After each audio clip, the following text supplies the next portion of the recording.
Subscribe कर ले, click bell icon को प्रेस कर दें ताकि नोटिफिकेशन आपको मिलते रहे जेआईबी से और बैंक प्रमोशन के संबंध से। हम लोग यहाँ बात करें जेआईबी का FMB accounting and financial management for bankers question bank series number 7 है। यहाँ एक छोटा अनाउंसमेंट करना है क्वेश्चन पेपर स्टार्ट करने से पहले। यहाँ हमारे पास जेआईबी का दो प्रकार के कोर्सेज होते हैं, होता है 6 महीने की वैलिडिटी का कोर्स है, दूसरा लाइफ लॉन्ग वैलिडिटी का कोर्स है। दोनों जगह आपको वीडियो लेक्चर कोर्सेज हो जाएगा, केस स्टडी का वीडियो हो जाएगा, क्वेश्चन बैंक हो जाएगा, मॉक टेस्ट हो जाएगा और आपको रिवीजन नोट्स हो जाएगा। पेपर 1 करते हैं IAFS, इसका दाम है 600 रुपये, दाम है 1200 रुपये। पेपर 2 करते हैं PBB, इसका दाम है 600 रुपये, इसका दाम है 1200 रुपये। पेपर 3 करते हैं AFBM, इसका दाम है 800 रुपये, इसका दाम है 1500 रुपये। पेपर 4 करते हैं RBWM, इसका दाम है 600 रुपये, इसका दाम है 1200 रुपये। अगर आप कॉम्बो पैक करने जाते हैं उसका दाम है यहाँ पे 2000 रुपये और इसका दाम है यहाँ पे 3000 रुपये। पहले सवाल पे आते हैं, विच of the following event transaction shall not be recorded in accounting book of A company. कौन सा ऐसा इवेंट है या ट्रांजेक्शन है जिसको हम रिकॉर्ड नहीं करते अकाउंटिंग बुक में कंपनी का। ये ऑप्शन है compensation paid to worker by the company for injury during duty hours. Duty hours के समय जो वर्कर को किसी प्रकार का चोट लग जाता है उसका कंपनसेशन को नहीं लिखा जाता या रिकॉर्ड नहीं करते। बी ऑप्शन है adverse effect of performance of the company due to ill health of the managing director. Managing director का तबीयत खराब होने की वजह से किसी प्रकार का बुरा इफेक्ट आता है परफॉर्मेंस ऑफ कंपनी का, उसको रिकॉर्ड नहीं किया जाता है। सी ऑप्शन है right of account of A trader debtor who died after meeting an accident. बोलता है राइट ऑफ कर जाता है किया हुआ अगर अकाउंट है कोई ट्रेडर का डेप्टर का जिसकी मृत्यु हो गई किसी एक्सीडेंट में। डी ऑप्शन है ऑल देव, सारी बातें सही है। तो इस सिचुएशन में क्या हो जाएगा, इस सिचुएशन में हो जाएगा कि ए ऑप्शन जो बता रहा है कि कंपनसेशन पे किया गया, ए ऑप्शन है compensation pay to worker by the company for injury during the duty hours. क्योंकि ड्यूटी आवर्स में कोई कंपनी का वर्कर को चोट पहुंच जाता है तो उसको जो कंपनसेशन मिलता है तो हम क्या उसे रिकॉर्ड करेंगे, नहीं रिकॉर्ड करेंगे, बिल्कुल रिकॉर्ड करेंगे हम उसे। ठीक है। तो और बी ऑप्शन है कि अगर किसी प्रकार का जैसे adverse effect of performance of the company to ill health of the managing director, managing director का तबीयत खराब है उसके से एडवर्स इफेक्ट आता है परफॉर्मेंस ऑफ कंपनी में, उसे हम रिकॉर्ड करेंगे या नहीं करेंगे, इसे रिकॉर्ड करने की जरूरत नहीं है। सी ऑप्शन है कोई right of account of A trade debtor who died after meeting an accident. कोई ट्रेड डेप्टर है जो कि मृत्यु हो जाती है एक्सीडेंट होने के बाद तो उसका राइट ऑफ किया हुआ अकाउंट है, तो इसको भी आप लिखेंगे अपने, रिकॉर्ड करेंगे अपना इवेंट या ट्रांजेक्शन में। क्या रिकॉर्ड नहीं होगा, बी ऑप्शन। क्वेश्चन नंबर 2 में आइए, when the accounting standards are not followed by a business, the auditors qualify their audit reports। b option, b point है if auditors do not qualify their audit reports they are guilty of professional misconduct। c option point है the management is held responsible।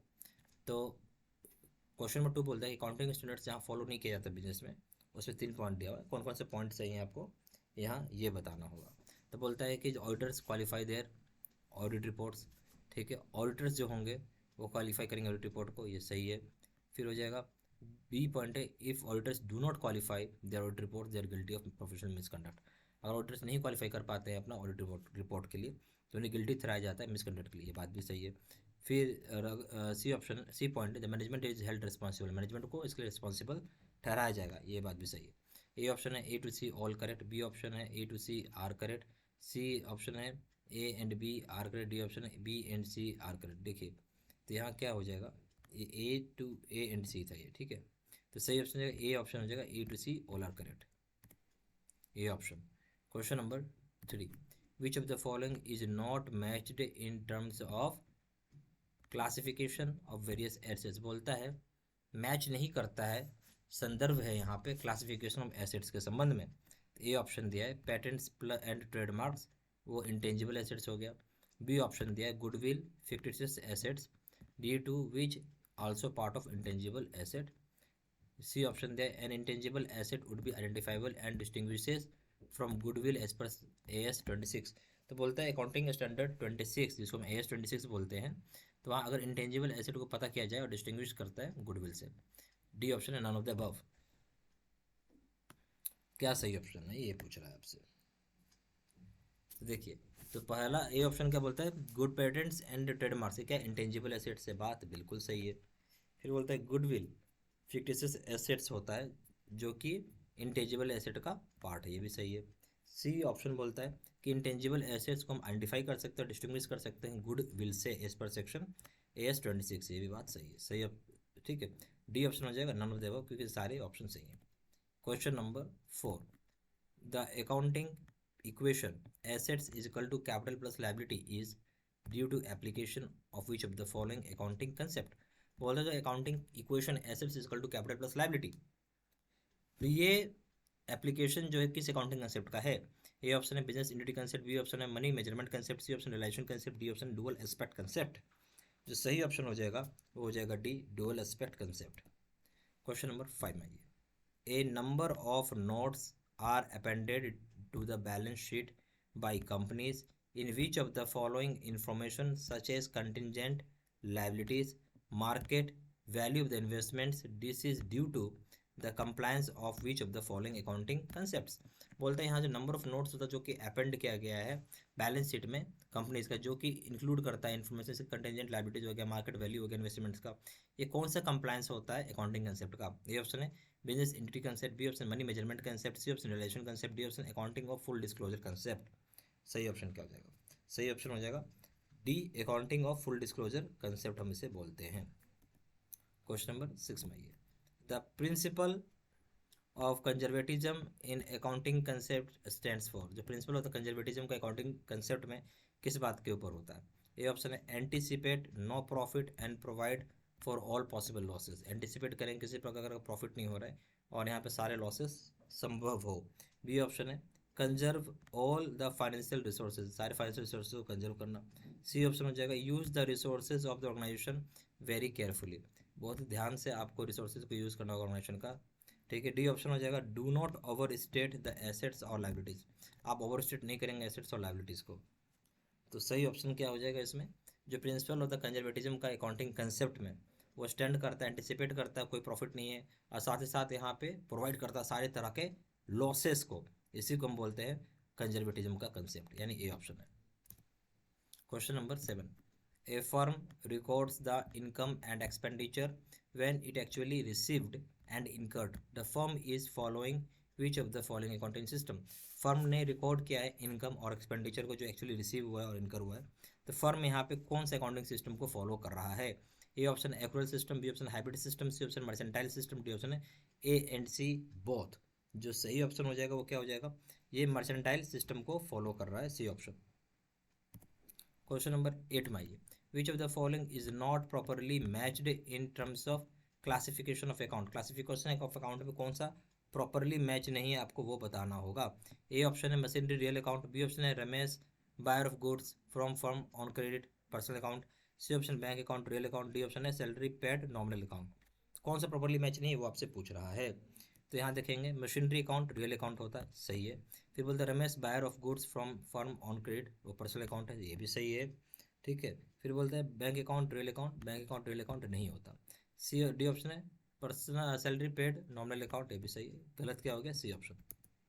Question number 9 में आइए, the preparation of trial balance and final accounts with a view to ascertain the profit or loss made during a particular period and financial position of the business on a particular date is called। बोल जब prepare करते हैं trial balance और final account को, जहाँ ये नज़रिया होता है कि हमें प्रॉफिट और लॉस देखना होगा पार्टिकुलर पीरियड में, और खास करके फाइनेंशियल पोजीशन क्या होगा बिजनेस का किसी पार्टिकुलर डेट में, उस दिन को हम क्या बोलेंगे।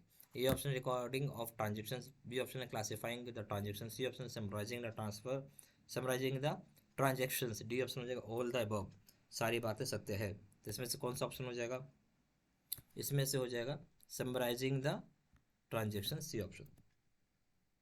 क्वेश्चन नंबर 10 भाई, which of the following feature of the journal and ledger given as under is not correct. कौन सा ऐसा फीचर है जर्नल का और लेजर का इसके तहत जो सही नहीं है। ए ऑप्शन हो जाएगा journal is a book of original entry, A option क्या हो गया journal is a book of original entry. B option हो गया journal is a book of analytical record, journal book है एनालिटिकल रिकॉर्ड का। C option है journal is a book of secondary record, journal इधर का बुक है जिसमें secondary record होता है। डी ऑप्शन है process of recording the transaction in laser is called posting, जो प्रोसेस होता है रिकॉर्ड करने का ट्रांजेक्शन को लेजर में से हम पोस्टिंग कहते हैं। ठीक है, अब इसमें पूछ रहा कौन सा बात गलत है। ए ऑप्शन क्या है journal is A record, journal is a book of original entry, बात सही है बिल्कुल। बी ऑप्शन हो गया journal is a book of analytical record, ये ऑप्शन गलत हो गया, एनालिटिकल रिकॉर्ड का कुछ नहीं। सी ऑप्शन हो जाएगा general is a laser of secondary book, ये भी सही है। डी ऑप्शन हो जाएगा जो प्रोसेस होता है यानी जो प्रोसेस है रिकॉर्ड करने का ट्रांजेक्शन्स का लेजर में, उसे हम पोस्टिंग कहते हैं। तो ये ऑप्शन भी सही हो गया। सही ऑप्शन क्या हो जाएगा इसमें? बी। यहाँ हमारे पास जीआईबी का दो प्रकार के कोर्सेज होते हैं, एक है 6 महीने की वैलिडिटी का कोर्स, दूसरा लाइफ लॉन्ग वैलिडिटी का कोर्स। दोनों जगह आपको वीडियो लेक्चर कोर्सेज हो जाएगा, केस स्टडी का वीडियो हो जाएगा, क्वेश्चन बैंक हो जाएगा, मॉक टेस्ट हो जाएगा, रिवीजन नोट्स हो जाएगा। पेपर 1 IIFS का दाम है 600 रुपये, दाम है 1200 रुपये। पेपर 2 हो जाएगा PPB, इसका दाम है 600 रुपये, इसका दाम है 1200 रुपये। पेपर 3 AFBM, इसका दाम है 800 रुपये, इसका दाम है 1500 रुपये। पेपर 4 हो जाएगा RBWM, इसका दाम है 600 रुपये, इसका दाम है 1200 रुपये। अगर आप कॉम्बो पैक लेते हैं, 4 पेपर एक साथ लेते हैं, इसका दाम है 2000 रुपये, इसका दाम है यहाँ 3000 रुपये। ज़्यादा जानकारी के लिए फ़ोन करके पूछ सकते हैं। फ़ोन नंबर हो जाएगा 4x9685127, या फिर वेबसाइट पे जाकर डायरेक्टली ऑनलाइन ऑर्डर प्लेस कर सकते हैं। वेबसाइट हो जाएगा www.jbcibstudymaterial.com। ईमेल आईडी हो जाएगा seedsinam123@gmail.com। ये सारी इन्फॉर्मेशन मैंने इसी वीडियो के डिस्क्रिप्शन बॉक्स में डाल दिया। Thank you very much.